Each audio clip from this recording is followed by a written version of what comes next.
ಆಶ್ಚರ್ಯವಿದು. ಪುರದ ಹೊರವಲಯದಲ್ಲಿ ವಿಧ ವಿಧವಾದ ಅಪಶಕುನಗಳು, ಕಾಗೆ ಕೂಗೆಗಳ ಚೀರಾಟ, ಧೂಮಕೇತುವಿನ ಸಂಚಾರ, ಉಲ್ಕಾಪಾತಗಳಾಗುತ್ತಾ ಇದೆ. ನೋಡಿ ಬರುವುದಕ್ಕೆ ಶಕ್ತದುರ್ಗಾದ್ಯರನ್ನು ಕಳುಹಿದರೆ ಹೆಣ್ಣೊಬ್ಬಳು ಕೊಂದಳಂತೆ. ಯಾರೆಂದು ನೋಡಬೇಕು, ನಡೆಯುತ್ತೇನೆ.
ವಿಧ ವಿಧವಾದ ಆಯುಧಗಳನ್ನು ಧರಿಸಿದ್ದೀಯ. ನಲ್ಲವರಾದ ಶಕ್ತದುರ್ಗಾದ್ಯರನ್ನು ಕೊಲ್ಲುತ್ತಾ ಮುಂದೊತ್ತಿ ಬಂದೆಯ. ಯಾರು ನೀನು? ಯಾಕೆ ಬಂದೆ?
ಯಾರಿದ್ದಾರೆ? ಸುಮನ ಸರಮರಿಯನ್ನು ಕೇಳಿ ಬ್ರಹ್ಮಾಂಡ ನಾಯಕ ಅಂತ ನಾನೇ ಅಷ್ಟಾಭುಜಯುಳ್ಳವಳಾಗಿ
ಅವರ ಮಾತಂತಿರಲಿ. ಬ್ರಹ್ಮನ ಹೊರಬಲದಿಂದ ನಾಳೆ ಸಾಲಾಗಿ ಬರೆಯುತ್ತಾ ಇದ್ದೇನೆ. ಅದಕ್ಕಾಗಿ ಹೇಳಿದೆ, ಹೇಳಿದ ಸಿಂಹವನ್ನು ಕಾಡಿಗೆ ಬಿಡು, ಹಿಡಿದ ಆಯುಧ ಕೆಳಗೆ ಹಾಕು, ನನ್ನ ಎಡ ತೊಡೆ.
ಕೈಗೊಳ್ಳುತ್ತಾ ಇದ್ದಾರೆ. ಬಹಳ ಸಂತೋಷವಾಗುತ್ತಾ ಇದೆ. ಈ ಘೋರ ರೂಪವನ್ನು ಬಿಡಬೇಕು ತಾಯಿ, ಶಾಂತರಾಗಬೇಕು.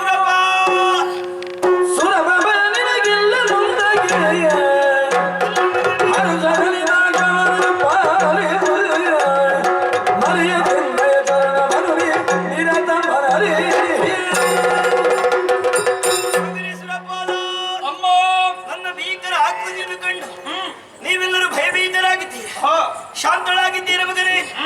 ದುಷ್ಟ ಮಹಿಷನ ಬದುಕಿಗೆ ಬೇಕಾಗಿ ನೀವೆಲ್ಲರೂ ನಿಷ್ಠೆಯಿಂದಲೇ ನನ್ನನ್ನು ಪ್ರಾರ್ಥಿಸಿಕೊಂಡಂತಹ ಶುಭ ದಿನವೇ ಅಮಾವಾಸ್ಯೆಯ ಕಾರ್ಯಗಳು. ಆ ಕಾರ್ಯಗಳನ್ನು ಭೇದಿಸಿಕೊಂಡು ಕಾಣಿಸಿಕೊಂಡವಳು ನಾನು. ಇನ್ನು ಮುಂದಕ್ಕೆ ವಸುಂಧರೆಯಲ್ಲಿ ಆ ಅಮಾವಾಸ್ಯೆಯನ್ನು ಮಹಾಲಯ ಅಮಾವಾಸ್ಯೆಯನ್ನು ಕೊಂಡಾಡುತ್ತಾ ಬರಲಿ. ಕಳರುಡನೆ 9 ರೂಪಾಯಿಂದ 9 ದಿನಗಳಲ್ಲಿ ಘೋರ ಸಂಗ್ರಾಮವನ್ನು ಕೊಟ್ಟವಳು ನಾನು. ಇನ್ನು ಮುಂದಕ್ಕೆ 9 ದಿನವನ್ನು ಶರ ನವರಾತ್ರಿಯೊಂದಿಗೆ ಪೂಜಿಸಿಕೊಂಡು ಬರಲಿ. ಸರಿ. 10ನೇ ದಿನ ವಿಜಯ ನಮ್ಮ ಪಾಲಿಗೆ ದೊರಕಿದೆ. ಹೌದು. ವಿಜಯ ಸಿಕ್ಕಿದಂತಹ ದಿನವನ್ನು ವಿಜಯ ದಶಮಿಯನ್ನು ಕೊಂಡಾಡುತ್ತಾ ವಿಧ ವಿಧಗಳಿಂದ ನನ್ನನ್ನು ಅರ್ಚಿಸಿ ಮೆಚ್ಚಿಸಿಕೊಂಡು ಬಂದಂತಹ ಭಕ್ತಾದಿಗಳ ಇಷ್ಟಾರ್ಥಗಳೆಲ್ಲವನ್ನು ಈಡೇರಿಸಿಕೊಡುತ್ತೇನೆ. ಹೋಗು ಮಗನ ನಾಗವನ್ನಾಳು. ಅಮ್ಮ, ಇನ್ನು ಮುಂದಕ್ಕೆ ದುಷ್ಟರಿಂದ ಕಷ್ಟ ಬಂದ್ರೆ ಏನು ಮಾಡಬೇಕು ತಾಯಿ? ಶತವನ್ಯು ಈ ದಿವ್ಯ ರೂಪವನ್ನು ನೋಡುತ್ತಲಿರಬೇಕಿರುವ ಆಕಾಂಕ್ಷೆಯನ್ನು ನೀವು ಕಂಡುಕೊಂಡಿರುವಂತಾದ್ರೆ ಒಂದೊಮ್ಮೆಗೆ ಭಯವಾದ್ರೆ ತುವಿನಾದೃತ ತುದಿಯನ್ನು ಏರಿಕೊಂಡು ತದೇಕ ಚಿತ್ತದಿಂದ ಪ್ರಾರ್ಥಿಸಿಕೋ. ನೀನು ಪ್ರತ್ಯಕ್ಷಳಾಗಿಯೋ ಪರೋಕ್ಷಳಾಗಿಯೋ ಬಂದು ಕಷ್ಟವೆಲ್ಲವನ್ನು ಪರಿಹರಿಸಿ ಇಷ್ಟಾರ್ಥಗಳೆಲ್ಲವನ್ನು ಈಡೇರಿಸಿಕೊಡುತ್ತೇನೆ. ನಾಲ್ಕವನ್ನಾಡು ಅದೃಶ್ಯಳಾಗುತ್ತೇನೆ, ಅದೃಶ್ಯಳಾಗುತ್ತೇನೆ, ಅದೃಶ್ಯಳಾಗುತ್ತೇನೆ.